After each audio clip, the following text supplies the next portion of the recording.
बोलो श्री प्राणनाथ प्यारे की जय। कृष्ण कन्हैया लाल की जय। परम श्रद्धेय समस्त भक्तजन सुंदर साथ आप सभी के चरणों में कोटि सौ प्रणाम करते हुए आज हम अपनी बाह्य एवं मानसिक चिंतन लिए हुए आप सभी के बीच धर्म की उत्पत्ति और सभी धर्मों में समरसता समभाव क्या है, आज इस पर आप सभी के बीच मैं अपनी बात रखने का प्रयास कर रहा हूँ। क्योंकि जुदे जुदे नामे गावही जुदे जुदे भेष अनेक, जिन कोई झगड़ो आपस में धनी सबों का एक। यहाँ सभी आध्यात्मिक प्रवर्तकों ने एक ही इष्ट पर बल दिया है। उन्होंने जाति पाति ऊंच नीच गरीबी अमीरी का भेद मिटाने का भी संदेश दिया है कि धर्म रूपी धागे में विविध मत संप्रदाय आदि मोतियों को पिरोकर तथा माला बनाकर उस पर ब्रह्म परमात्मा अनादि श्री कृष्ण जी के गले में डालकर परमात्मा की शोभा एवं सम्मान बढ़ाने का प्रयास जो हो रहा है, इसी बात को प्राणनाथ जी भी बताए हैं कि सभी धर्मों का एक ही मूल जड़ है, वह पर ब्रह्म परमात्मा। उस पर ब्रह्म परमात्मा को सभी जान लें, सभी एक समरसता एक धागे में बंध करके उस पर ब्रह्म परमात्मा की लीला को समझ लें और सभी के अंदर समरसता भाव आ जाए। क्योंकि आज इस संसार में जो वातावरण बना हुआ है उससे कोई मनुष्य संतुष्ट दिखाई नहीं देता। इस ब्रह्मांड में रहने वाले सभी लोग अशांत हैं। भिन्न भिन्न धर्मों में आस्था रखने वाले लोग शांति की खोज में निरंतर प्रयत्नशील हैं। जहाँ भी दृष्टि डालें वहाँ एक ही स्वर सुनाई दे रहा है कि हमें शांति पूर्वक रहना चाहिए। परंतु जब सभी लोग शांति चाहते हैं तो बड़ा आश्चर्य होता है कि शांति मिलती क्यों नहीं। किसी भी कार्य को जब सभी लोग करना चाहें और वह न हो तो क्या ऐसा संभव है? विश्व का हर समाज हर धर्म यही चाहता है कि जो कुछ वह कह रहा है वही सत्य है और सभी लोग उसी के बताए रास्ते पर चलकर ही शांति पा सकते हैं। बस इसी दुराग्रह की वजह से इस पूरे संसार में प्यारे सुंदर साथ जी शांति फैली हुई है। क्योंकि इस संसार में मुख्यतः चार धर्म है, हिंदू मुस्लिम सिख ईसाई, और सभी का धनी वही पर ब्रह्म परमात्मा सुप्रीम ट्रुथ गॉड है, सच्चिदानंद है, पुरुषोत्तम है। लेकिन आप किसी भी धर्म में जा कर के उसकी बात रखें तो मानने को तैयार नहीं होगा। क्योंकि वातावरण कभी भी अशांत नहीं रहता, वह तो सदा शांत रहना चाहता है। परंतु जब हम अपने विचारों को ही श्रेष्ठ मानकर सबको उसमें बांधना चाहते हैं तभी हम स्वयं और हमारा वातावरण दोनों ही अशांत हो जाता है। अपनी बात को मनवाने के लिए हम कटाक्ष नीति अपनाते हैं। इस कारण हमारा आपस में विरोध शुरू हो जाता है और इसी चक्कर में सारा संसार का वातावरण दूषित होकर मानसिक अशांति का कारण बन जाता है। आज के परिवेश में देख लीजिए, श्री कृष्ण प्रणामी धर्म निजानंद संप्रदाय ही एक ऐसा जो पर ब्रह्म परमात्मा को लखाता है, जो पंचम वेद की बात करता है, उस अखंड परम धाम आप सभी आत्माओं के घर की बात करता है। लेकिन इसमें भी एक ऐसा वातावरण बन चुका है, एक ऐसे धर्म की स्थापना हो चुका है जो हिंदू की मान्यताओं को भी नहीं मानता, मुसलमान धर्म की बातों को मानता। आप जरा विचार कीजिए कि क्या हिंदुत्व कोई मानेगा इस बात को लेकर के? कैसे धर्म आगे बढ़ेगा? लेकिन वहाँ प्राणनाथ जी कहते हैं कि सभी का वह धनी एक ही है। हम सभी भाषाओं को समझते हुए हम आगे बढ़ने का प्रयास करें और सभी लोगों को बताएं। इस तरह सभी लोग अपने विचारों को श्रेष्ठ साबित करने की होड़ में एक दूसरे से दूर होते चले जा रहे हैं। प्यारे सुंदर साथ जी, हमारा आपस का मेल जोल और भाईचारा नफरत का शिकार होकर दलों में बंट जाता है। तरह तरह की गुटबंदियां विरोधी वातावरण पैदा करके हमें एक दूसरे का दुश्मन बना देती है। जब दुश्मनियां आपस में बढ़ती हैं तो जंग का रूप ले लेती हैं। यही नफरत जब चारों ओर फैलती है तो हर व्यक्ति यह चाहते हुए भी कि हम सब एक हैं, हमें एक होकर रहना चाहिए, नहीं रह पाता और परिस्थितियों के बस में होकर सदा अशांति की गोद में सो जाता है। और फिर उत्पन्न होता है कोई महामानव या महान तत्वज्ञ, जो होता तो उसमें से ही है। वह तत्वज्ञ या महापुरुष सबको सही रास्ता दिखाने का साहस करके खुद को मिटा डालता है, परंतु पीछे लोगों के लिए प्रेम और मानवता से जीने का आदर्श इस संसार में छोड़ के चला जाता है। जैसे महामती प्राणनाथ जी अपना आदर्श सब कुछ इस संसार को बता दिए, फिर भी इसमें दो पंथियों का बहुत बड़ा झमेला अशांति पैदा कर दिया है।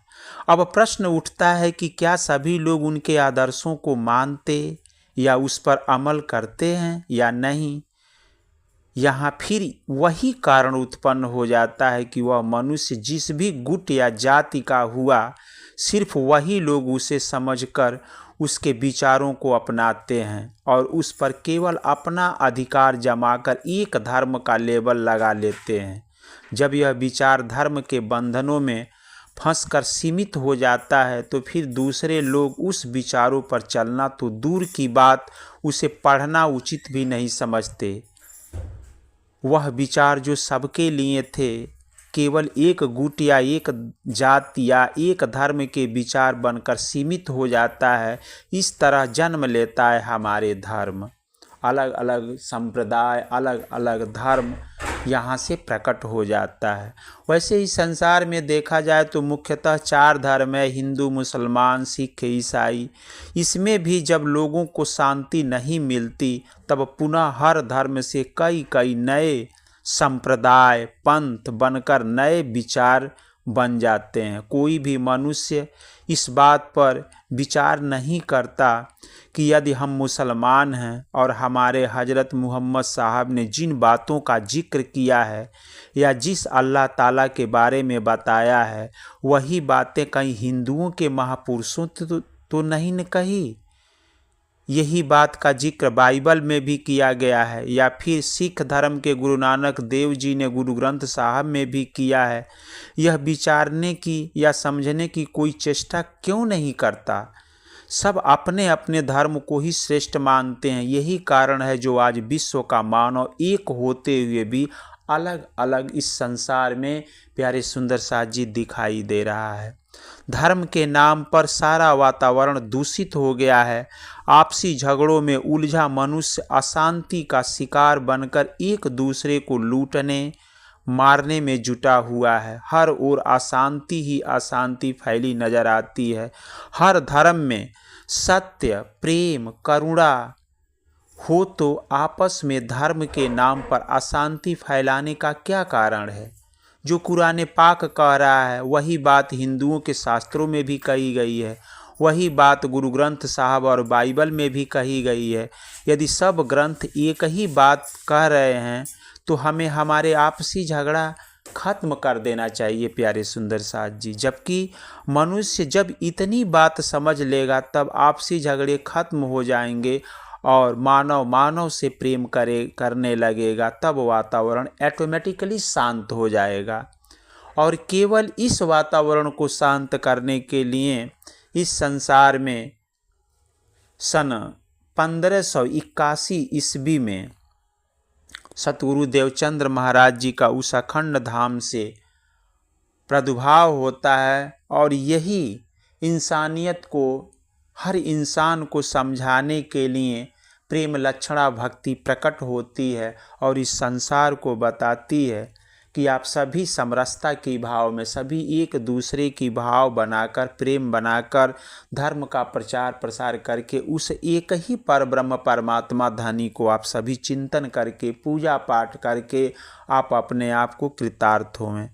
क्योंकि सभी संत एक ही भाव से कहते हैं कि मंदिर मस्जिद चर्च में बांट दिया भगवान, बड़े बड़े संतों से कह दो मत बांटो इंसान। सबसे बड़ी तो बात यह है कि हम सभी को सबसे पहले नंबर पर इंसान बनना चाहिए। क्योंकि अगर आप इंसान हैं, इंसान बने हुए हैं, तो सबसे पहले ये समझिए कि इंसानियत क्या है। और इंसानियत में जब आप जानेंगे तो इस पूरे संसार में जो 4 वेद, 6 शास्त्र, 18 पुराण, 108 उपनिषद, 302 तंत्र, रामायण महाभारत महाकाव्य, जिस पे वैदिक हिंदू सनातन धर्म टिका है, वैदिक मतलब सदियों से था, ऐसा वह व्यवस्था टिकी हुई है। और इन सभी ग्रंथों में, हिंदू धर्म में सर्वश्रेष्ठ ग्रंथ गीता को माना गया है। मैनुअल ऑफ लाइफ, हम सभी के जीवन का वो एक मैनुअल है। और उस मैनुअल ऑफ लाइफ में भगवान कन्हैया अर्जुन से कहते हैं कि न तद्भास्ते सूर्यो न शशांको न पावकः यत् गत्वा न निर्वन्ते तद धाम परमं मम। अर्थात कहते हैं कि परम धाम में न सूर्य, न चंद्रमा, न अग्नि प्रकाशित कर सकती हो, वह तो स्वयं सच्चिदानंद मय स्वरूप से प्रकाशवान होता है। ऐसा मेरा धाम है और वहाँ जाकर कोई भी व्यक्ति लौट कर नहीं आता। अब इसी बात को आप प्रमाण देख लीजिए कि गीता में साफ साफ भगवान कन्हैया स्पष्ट रूप से कह रहे हैं कि वह मेरा परम धाम है, वहाँ लौटकर कोई व्यक्ति आवागमन में नहीं आता। और इसी बात को आप निजानंद संप्रदाय में देख लीजिए, जो कृष्ण प्रणामी समाज है, यहाँ के लोग कहते हैं कि वो कृष्ण परम धाम में है ही नहीं। अब आप जरा विचार कीजिए कि क्या गीता गलत है? गीता के जितने भी वाक्य हैं, क्या गीता में ऐसी भावना, जो शब्दों का प्रयोग किया गया है, तो गीता बता नहीं रही है कि वो परम धाम में अनादि श्री कृष्ण है? यहाँ तो मैं बता दूं, अभी 17वां जो उनका अध्याय है उसका 9वां श्लोक है, 15 और 16वें वाले पृष्ठ पर आप पढ़ लीजिएगा भगवत गीता में कि द्वाम्यो पुरुषो लोके क्षर अक्षर एवं च क्षर सर्वाणि भूतानि कूटो अस्थो अक्षर उच्यते उत्तम पुरुषोत्तमन्य परमात्म दाहिता। उन्होंने भी बता दिया है कि 3 तरह के पुरुष हैं और तीसरा उत्तम पुरुष परमात्मा कहने योग्य है। लेकिन कुछ लोग ऐसे हैं जो उसी पर ब्रह्म परमात्मा को लखाते हैं और कहते हैं कि गीता को भी गम नहीं है।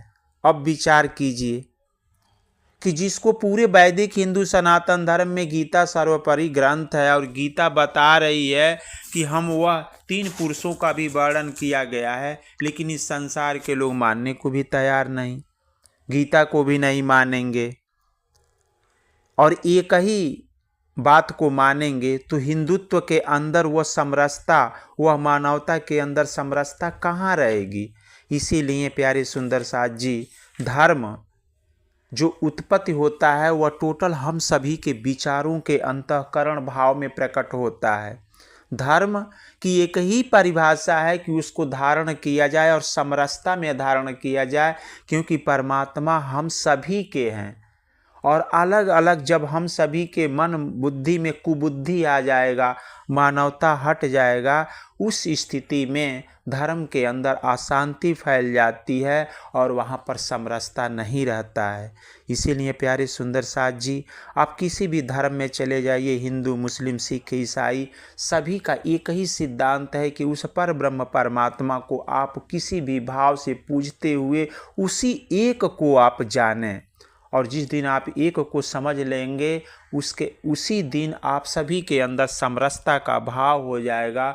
और समरसता का भाव होते ही यह पूरे समाज में केवल धर्म का ही प्रभाव रहेगा और यहाँ भी राम राज्य जैसा स्थापना, राम राज्य जैसा भाव इस धरती पर हो जाएगा। लेकिन उसके पीछे कारण है। कारण ये है कि ऐसा असंभव है, क्योंकि युगों का जो परिवर्तन है, यह युग कलयुग चल रहा है और कलयुग ऐसा होने नहीं देगा। तो ना होने देगा तो यही सबसे बड़ी समस्या है कि आप चाहे संसार को कितना भी समझा लो कि भैया हम सभी धर्मों का एक ही मार्ग है कि वह लास्ट में बता करके उसी पर ब्रह्म परमात्मा को लखाता है, लेकिन अलग अलग ज़्यादा दिमाग लगा करके लोग एक दूसरे के प्रति प्रतिद्वंद्वता का भाव रख देते हैं और धर्म की जो प्रकटीकरण है उसको नहीं पूर्ण रूप से संचालित होने देते और हम सभी के अंदर शांति अशांति स्वरूप वह धर्म धारण कर लेता है और हम सभी का विकार शरीर से नहीं निकलता।